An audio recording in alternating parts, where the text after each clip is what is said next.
Yeah. Well, just going to pick up on that you sort of had three themes that you said people were talking about around the country, the roads, the public transport and the local democracy at the beginning, Natalie. And there is this story, it's not here in Witham, but it's just in Colchester, and I've mentioned it to you before, that I think it's the one about how they trialled the high street car ban, and it's supposed to be an 18-month trial. It started 4 weeks ago, and the council has just decided, out of the blue, without consultation, they're going to stop it in about a week's time. It's going to run for 5 weeks, and there's of course a lot of discussion in Colchester, and is it to do with the elections? I mean, can the Greens or anybody else make mileage out of it? That it's, they've got this undemocratic process that you've mentioned, and they're closing this trial, and they're going to have to, if they do go and close it, they're going to have to repaint all the roads that they just painted to show people where to go, and now they don't have to not go there anymore. All that sort of is it a story that you can actually? Yeah, absolutely, and it may well be connected to the election. I think the problem we've got at the moment is because we're not in there. It's difficult to find these things out, and as I say, we've had to use freedom of information and all sorts of things over the years to get information out of the county council, and I think that's why it's important if we can get on the inside and find out exactly what's going on, because the dominance of one party, and then within that, of course, with the cabinet system of a few councillors at the top, is absolutely extraordinary. They really are in charge, and any information they don't want to go out. So it could be connected with the elections, but it's very, very difficult to say. And of course, if you ask them, they wouldn't tell you. So, but yes, I'm aware of the story, certainly. I mean, our position always is that we'd like to see reduction in traffic in town centres. I mean, clearly, Witham's got the same problem. It is difficult, though. I think, if you're going to do it, you've got to make sure you've got alternative routes. You've got to make sure you've got decent public transport. You've got to have a holistic package rather than this is it and nothing else. Because certainly, if you did it in Witham, you would then get enormous rat running around much narrower roads around the centre of the town. But as a long-term ambition, it would be fantastic to be able to go into the town centre, because at the moment you get lorries and cars waiting at the lights, and it's overwhelming fumes coming off them. That can't be good for anybody. But the Colchester one, I'd love to find out exactly what's going on. It does seem very strange, doesn't it? Just 3 weeks before the election. But it kind of looks like the sort of thing that could blow up in their faces. That, they've done it just before the election, and it actually looks like really, they don't know what they're doing. Well, see if they put it on their leaflets. Say, we listened, we took away the car ban. But I think, it's really important talking about small businesses, and that we do have to protect the high streets, because the high street is a much better model than the out-of-town supermarket, superstore type model. And it's interesting that we're actually, if you read the business pages, they're starting to talk about those out-of-town superstores as white elephants heading in that direction, because people are starting to use their cars less, because they're facing a real squeeze financially from the cost of food, cost of heating their homes, the cost of transport, whether it's rail fares or whatever, all of those things, and people are really starting to look at their car use. But what we have to do is make sure that we're really providing decent alternatives. And there's the figure that I think is really telling. In the past 15 years, when you consider the cost of a car as well as everything else, the cost of motoring has actually gone down 10%, but the cost of bus and train travel has gone up more than 40%.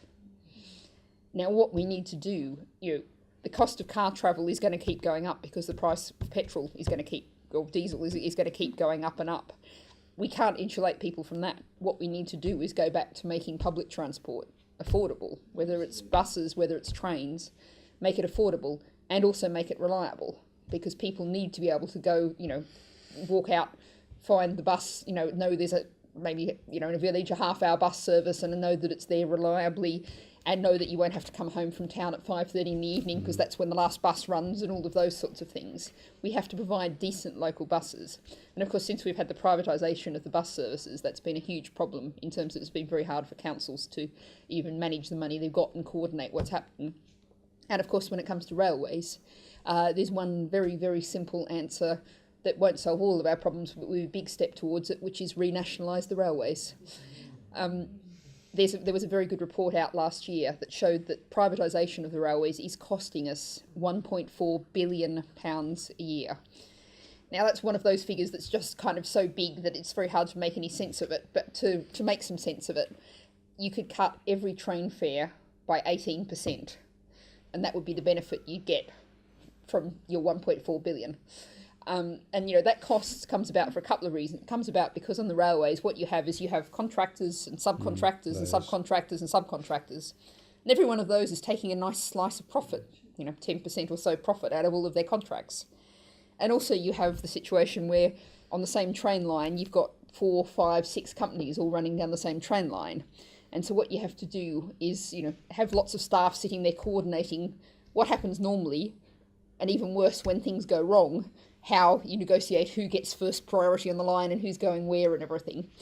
And of course that delivers some pretty amazing services. My favourite one of these was in South London, a part of South London I don't know very well. And there was a broken rail near Victoria, and so all the services were stuffed up, and the indicator board every 30 seconds was changing to say a different train was drawing up at the platform. And I was rushing between 2 speeches, and it was very tight, and I was a bit stressed. And, so the train drew up, and there was a staff member standing there. I said, "Where's this train going?" And he said, "I don't know, it's a southern train, and I'm southwestern." "Why don't you ask the passengers?" So I did. But that's actually no way to run a railway. Yeah. There's a very good example locally. It was in the paper this week of how this can actually have knock-on effects into increasing stress on the roads. And branch line, which we took Natalie today to show her where we're hoping there might be a passing loop built to double capacity on the line. The number of passengers using it is falling because the service level's poor and fares are high.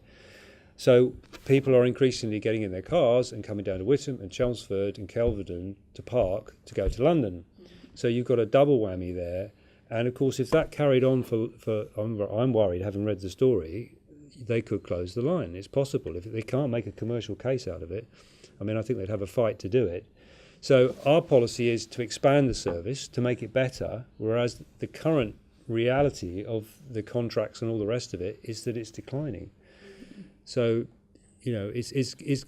that would be another big priority for us if we can get into County Hall, is getting some cross-party momentum behind getting investment in rail, particularly the Braintree branch line, which we've been talking about it for decades and it just hasn't happened. It'd be nice to have the link back to Malden as well, and across to Stansted, because if you linked over to the Cambridge line, you could then go north without having to go into London. And these things, they're expensive. They're going to cost millions of pounds, but they're not going to cost billions of pounds, which is what they're currently spending on widening the M25. Well, actually, I don't think I'm giving away any secrets. The campaign for better transport, because this year's the 50th anniversary of beaching. Yeah. Well, they're actually going to bring out a big report, which is they're going to actually look carefully at all of the lines beaching closed and work out which ones we could reopen. And so there's going to be a big reopen rail lines campaign going this year. So that'll be a really good one to hook into, definitely. Absolutely. Any more questions?